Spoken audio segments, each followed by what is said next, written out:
महायुती सरकारचा शपथविधी होऊन 2 आठवडे उलटत आल्यानंतर अखेर मंत्रिमंडळाच्या विस्ताराला मुहूर्त लागलाय।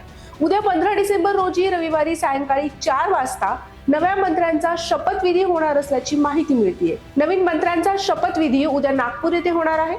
सूत्रांनी दिलेल्या माहितीनुसार भाजपचे 21, शिवसेना शिंदे गटाचे 12 तर राष्ट्रवादी अजित पवार गटाचे 9 मंत्री उद्या शपथ घेणार आहेत। महायुती सरकारचा मंत्रिमंडळ विस्तार रविवारी होणार असून नागपूर राजभवनामध्ये हा शपथविधी सोहळ्याची जोरदार तयारी करण्यात येते।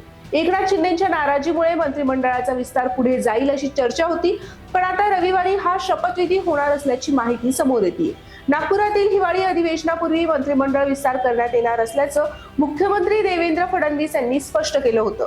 मंत्रिपदासाठी निवडलेल्या नावांवर दिल्लीमध्ये चर्चा झाल्याचं बोललं जात आहे। भाजपचे 21 मंत्री शपथ घेणार असल्याची माहिती आहे। यामध्ये गिरीश महाजन, रवींद्र चव्हाण, मंगल प्रभात लोढा, चंद्रशेखर बावनकुळे, आशिष शेलार, पंकजा मुंडे, नितेश राणे, शिवेंद्र शहराज भोसले, राहुल कुल, माधुरी मिसाळ, संजय कुटे, राधाकृष्ण विखे पाटील, गणेश नाईक, गोपीचंद पडळकर हे मंत्री शपथ घेणार असल्याची माहिती समोर येते।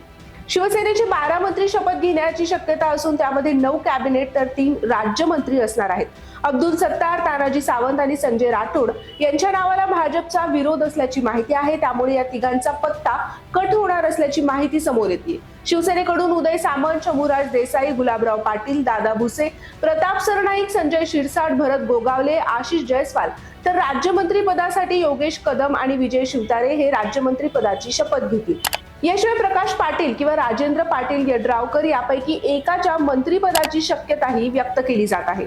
अजित पवार गटाला 9 मंत्रिपद देण्यात येणार आहे। त्यामध्ये 7 कॅबिनेट तर 2 राज्यमंत्रीपद असणार आहेत। माजी मंत्री हसन मुश्रीफ, दिलीप वळसे पाटील यांनी अजित पवारांची देवगिरी निवासस्थानी भेट घेतली, तर त्याआधी माजी मंत्री धर्मराव बाबा आत्राम यांनीही अजित पवारांची भेट घेतली होती। राष्ट्रवादीच्या नेत्यांची सध्या लॉबिंग सुरू असून अजित पवार काही नव्या चेहऱ्यांनाही संधी देणार असल्याचं बोललं जात आहे।